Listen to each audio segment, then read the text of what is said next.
Sarah Connor. It's now day 6 for my review of the Terminator movie, so we're talking Terminator Dark Fate.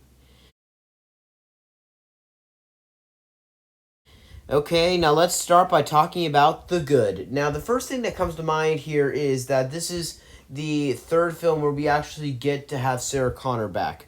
And she, as usual, in all these movies is so fun because she was only in 3 of them. She got to be in 2 essentially perfect films.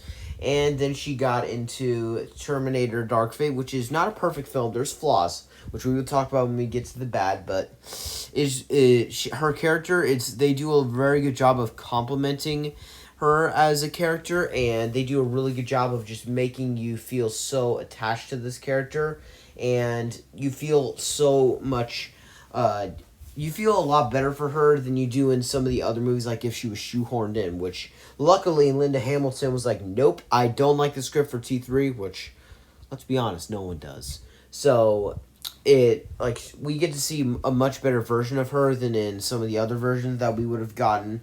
And I get it, this is not a film for everyone. Like, within the first 5 minutes, they establish how they are going to do some controversial stuff, including what they do with John Connor, which within the opening act got people furious. And I guarantee you, there's a reason why this is now known as one of the biggest box office bombs of the century. Because people immediately went on the internet, went on to Facebook, went on to whatever they could, went outside, talked to their friends, did whatever they could to sabotage this film, made sure it wouldn't make any money. And that is awful. This film is really good. I don't understand the hate for it. There's some stuff I can say is a bit, wonky. Carl, really fun. I've always enjoyed the T-800 in these movies, except for T3, which I don't like him in at all. At all. And this movie, they do a really good job of complimenting his character, too. This is, the most complimented version of him, and is a much better addition to what we get in this movie. This is a much better version of the T-800 than what we get in, say, Terminator Genesis, or Terminator 3 Rise of the Machines, and Terminator Salvation. All which Terminator 3 Rise of the Machines and Terminator Salvation in particular really botched the character. Terminator Salvation, if we're going on looks alone, really botched him. But we're just reviewing Dark Fate, so this is a really good film. I get that there's some controversial stuff in here. I do. And another good thing I think is that they put it down to R. They were like, hey, our last 2 entries are PG-13. The critics really hated them, and a lot of people would consider those 2 the worst. So why don't we go back to R-rated territory? And people were very happy about that, because then we get a lot more violence in this movie. So we always want some violence in the Terminator movies, so that is also really good. But we have to move on to the bad now. The first thing that comes to mind here is the villain, the Rev 9. Now, I get it, a lot of people really like it, but he feels kind of like a recycled version of the T-1000. The fact is, the T-1000 is something that can split into metal alloy, or change its shape part of.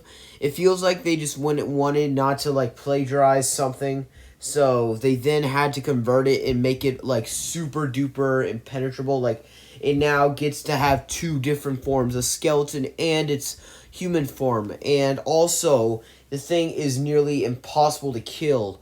And how it's able to learn. So it's basically a combination of the T-1000 and T-800 just woven into one. And that's it feels more of a recycled version of both of them, so it's not as good. He's a good villain, don't get me wrong. He's done some really cool things, and he's definitely better than the villains we get in a lot of these movies. A lot, I mean.